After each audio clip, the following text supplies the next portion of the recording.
You're listening to the Diplomats podcast on Asian geopolitics. As always, I'm your host, Ankit Panda, here from New York City. And this is Prashant Paramaswaran from Washington, D.C. Good to be back with you, Prashant. How are you doing today? Good. How are you doing? Doing well. We're at the end of the first round of Asian Summitry, or rather the only round, given that the Asia-Pacific Economic Cooperation Summit's no longer happening this year after the cancellation by Chile. But interesting times in Bangkok. We have a lot of interesting reports about what's just transpired at the ASEAN-hosted summits in Thailand. I'm going to turn it over to you since you're our Southeast Asia hand and watch ASEAN closer than most people I know. So tell us a little bit about what exactly happened this week, especially at the US-ASEAN summit meeting. Yeah, absolutely. So I think as we discussed in the previous episode, I mean, there were various, headlines that came out of the ASEAN meetings. One was on the regional comprehensive economic partnership and trade negotiations. Another one was on, progress on what these countries think about the Indo-Pacific and various visions that have been proposed by countries on this. But I think the big source of headlines that we're seeing coming out of the meetings in Bangkok is the U.S. Policy and approach towards Southeast Asia and ASEAN more specifically. So the fact that you had, as you wrote for us last week on the site, a downgrading of representation from the United States. So since the United States has officially joined ASEAN Summitry, you've had the understanding between ASEAN and the United States would be that you'd have the U.S. president come to ASEAN meetings and ASEAN Summitry every year. So that would be a commitment from the United States in terms of the president's calendar.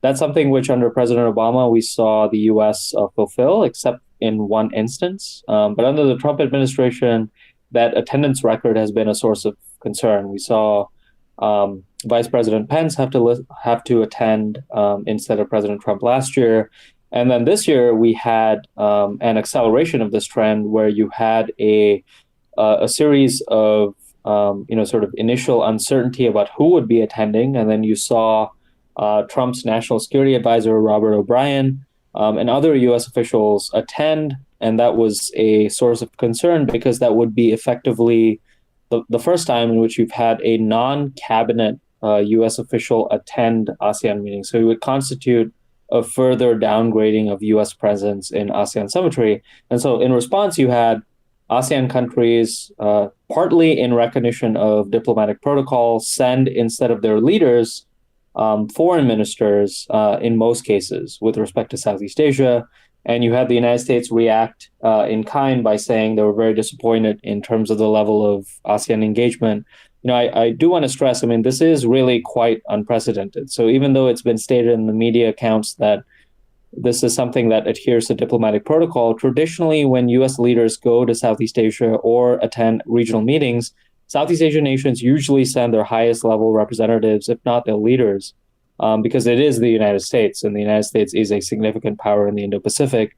And this happened when Mike Pence went last year. So this is really a clear signal by Southeast Asian states and by ASEAN that they do not appreciate the U.S. downgrading of representation to ASEAN Summitry. But I think it's also sent a bigger message on the part of the United States with respect to its engagement of Southeast Asia that in spite of what the United States has been saying on the Indo-Pacific, there really remain a lot of concerns in Southeast Asia about U.S. engagement and the shape of U.S. engagement in Southeast Asia. So if you can't get a U.S. president to attend these meetings, and if you had such a big fallout by U.S. officials when ASEAN countries respond in kind, what does this say about the level of U.S. engagement in the Indo-Pacific and in Southeast Asia more generally? So that's kind of how I would sum it up. I think that's a great summary. And to be less euphemistic about it, like I just think that this was an absolute, disaster for American engagement in Southeast Asia. I mean, the Obama administration recognized in its pivot to Asia that Southeast Asia was really the heart of that pivot, right? And the Indo-Pacific strategy has sort of, I think, struggled with that a little bit, and ASEAN's had concerns about that. And the U.S. has tried to reassure ASEAN that it continues to see ASEAN centrality as a significant component of the Indo-Pacific. And certainly, in 2018, Jim Mattis, when he was Secretary of Defense, made a big point of emphasizing that in Singapore at the Shangri-La Dialogue, for example. But yeah, I mean, if the U.S. isn't willing to show up, I don't care how many times in strategic documents the Trump administration says that the Indo-Pacific is its priority theater, or that Donald Trump cares about Asia more than he does about anything else. The message this sends, I think, is simply completely contrary to that, right? I mean, on one level, though, I mean, this is very Trumpian. I mean, Trump has that sort of 19th century power politics attitude about the role of smaller countries in international affairs. So frankly, at the end of the day, if you're Robert O'Brien or Mike Pompeo and you're trying to sell Donald Trump, a guy who doesn't like long plane rides, to go to Bangkok to attend a summit with 10 Southeast Asian countries, he's probably going to brush it off and say, these countries don't really matter. And that's the message that ASEAN has received loud and clear, it seems. And that's a huge problem, especially when, we get into the broader debates in the region about ASEAN countries feeling like the United States is asking them to choose between the United States or China. Again, something that the U.S. says that it's absolutely not doing.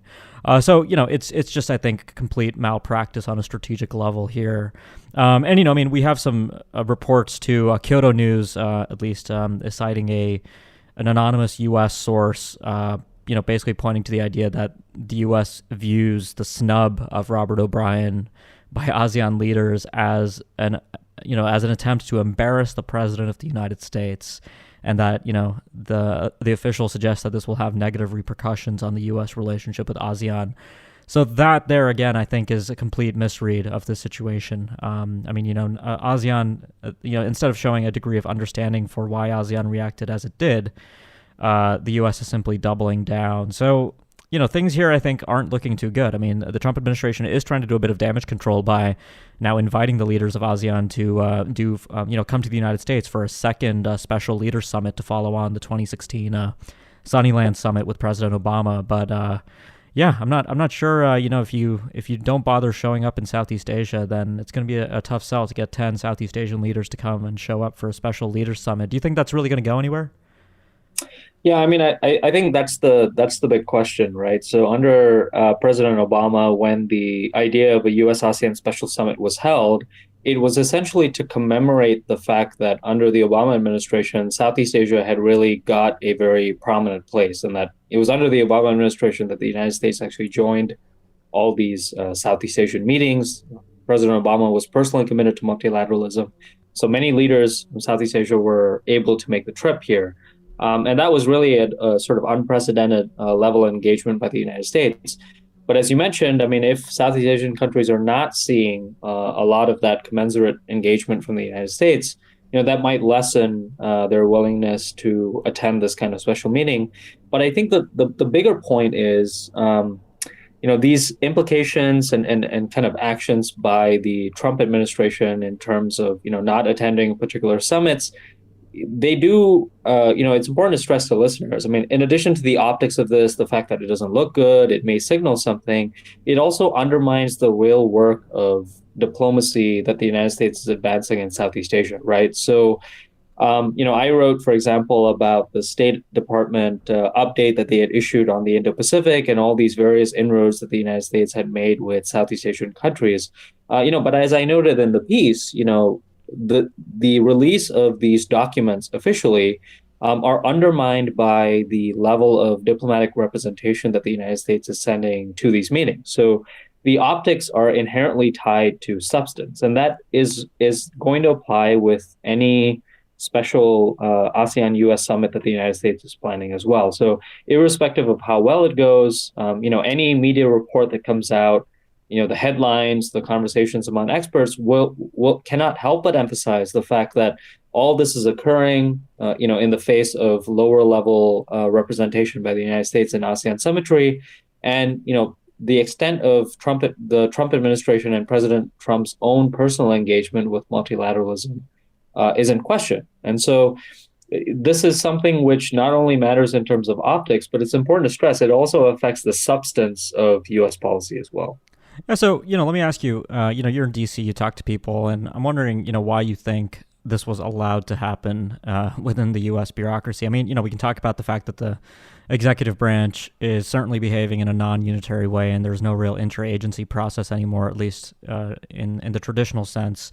But I mean, the president should have people around him that emphasize the importance of going to things like this, especially when it comes to the strategic engagement. So, what in your view is, allowing for things like this to happen? Is it the sort of tensions in the White House over impeachment? Is it the broad sort of shift within the administration from, people who are largely willing to submit to the president's personality cult instead of sort of, maneuver in more traditional ways? People like Jim Mattis, for example, no longer being the administration, or even John Bolton, who was certainly more of a bureaucratic operator and a traditionalist. Where are we seeing these, lapses in American conduct really emerge? I think a lot of it is just domestic. I think, even in the lead up to these meetings, we did hear from, U.S. officials to varying degrees that they were trying to get a higher level of representation, because I think there was an understanding, at least in the official bureaucracy, that this would be damaging if they didn't get a high level enough representation to the ASEAN meetings, particularly because they did want to also announce this progress report on the Indo-Pacific, right? So you and I were at the Shangri-La Dialogue when we saw the release of the Indo-Pacific Strategy Report, and it did matter, right, that was actually, sort of introduced by a high-level U.S. representative at that time, the acting defense secretary. And even then, there were a lot of questions about what that meant for U.S. engagement. So I think there was a recognition of that, but it's just the fact that unlike last year, you're on the eve of a U.S. election year in terms of U.S. politics, and you have an administration that's dealing with not only the regular dynamics of elections, but also these impeachment hearings and proceedings that are going on. And so there was an understanding that there would have to be a little bit of give and take in this respect.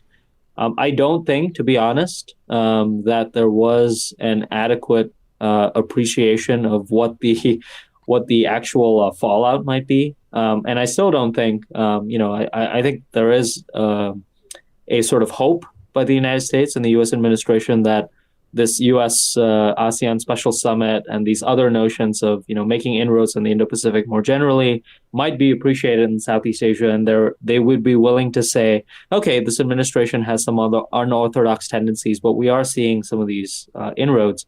But my own impression, when I travel to Southeast Asia, I can't think of a single meeting that I've had in a single capital in Southeast Asia where there hasn't been some concern about the level of U.S. engagement, because whether it's fair or unfair, the obvious, comparison that's made with respect to the United States is the level of engagement that we're seeing from China. And so even if substantively and in terms of policy, the Chinese have issues, on all fronts with respect to the South China Sea, or some of their carelessness with respect to diplomacy with Southeast Asian states, China actually makes an effort to show up. It's easier for them to do geographically, to be sure, and they have a president and a premier as well.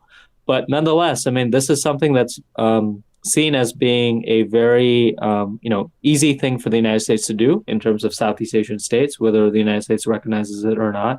And it's a case of the United States actually shooting itself in the foot, because the actual substance of U.S. policy is actually being advanced. And a lot of these Southeast Asian countries want to partner with the United States. It's just frustrating that the level of engagement is not matched by the substance of policy that's actually being advanced. Yeah, absolutely. And I think when it comes to, the U.S. rhetoric towards many of these countries on China, I mean, O'Brien also made headlines at the US-ASEAN summit for, providing a fairly strong statement on sort of Chinese intimidation in the South China Sea, for example. But the idea of getting somebody like Malaysia's Mahathir, who's recently been making a lot of comments about China, Malaysia simply not being able to do anything about China because it's a small country, that statement carries a lot less weight when it's coming from a fairly low level American representative. I mean, when Trump did go, I think we've also forgotten. I've seen a few accounts of the East Asia Summit talking about how Trump went in 2017, but he also skipped out before the plenary session. He didn't actually end up delivering his address, which also it would have included would have at least addressed issues like the South China Sea and other regional hotspots. So Pence, comparatively, I think, so far in the Trump administration, the 2018 ASEAN summit tree seems to have been the most productive. Pence was actually received fairly well, but yeah, I think we'll have to see what the fallout of this is. I mean, if I had to guess, this ASEAN Special Leaders Summit, I don't know, it doesn't seem like it's really going to come together in the way the administration thinks it will.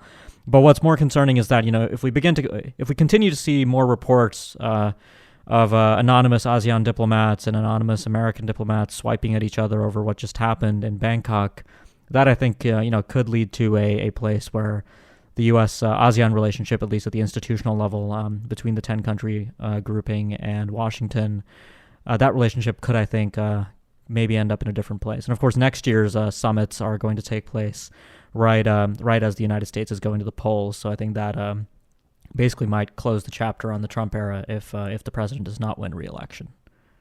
Yeah, absolutely. And I think, this is something which, regional countries are paying close attention to, right? So, next year, Vietnam is going to be the chair of ASEAN. And so whether or not a special meeting between the United States and ASEAN takes place and the shape of U.S. engagement and how the United States actually advances diplomacy on issues like the South China Sea is very much going to be, of note to the Vietnamese, right? So depending on what shape of engagement that takes and how they position themselves and how the United States is actually advancing its diplomacy relative to China and other countries, these Southeast Asian states will have to adjust and figure out how they're actually going to manage their relationship. So this is something that I think we'll be looking to next year to see, the shape of U.S. engagement, but also, we are talking about, as you mentioned in this piece, the United States is trying to advance this notion of competition between the United States and China. And one of the dimensions of that competition is diplomatic engagement. So whether the Trump administration and certain officials like it or not, the level of diplomatic engagement will be one of the ways in which the United States will be evaluated, irrespective of the gains it achieves and the other dimensions, whether it's defense or the economy. Right. Yeah. I mean, to put it in another term, it matters for the president of the United States to show up and listen to ASEAN rather than the president of the United States to send a mouthpiece to talk to ASEAN or talk at ASEAN. So that, I think, is something that the region will be looking for.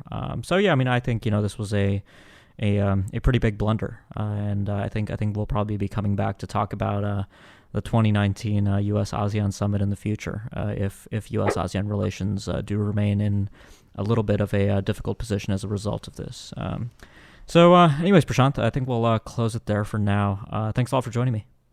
Yeah, good to be with you. Great. So for listeners, if you like what you heard on the podcast, make sure you subscribe so you don't miss future episodes. You can do that on iTunes, or iTunes doesn't exist, but Apple Podcasts, Google Play, Spotify, any other number of providers that are out there. And if you have been a subscriber but you haven't yet left us a review, please do so. It really does help the show.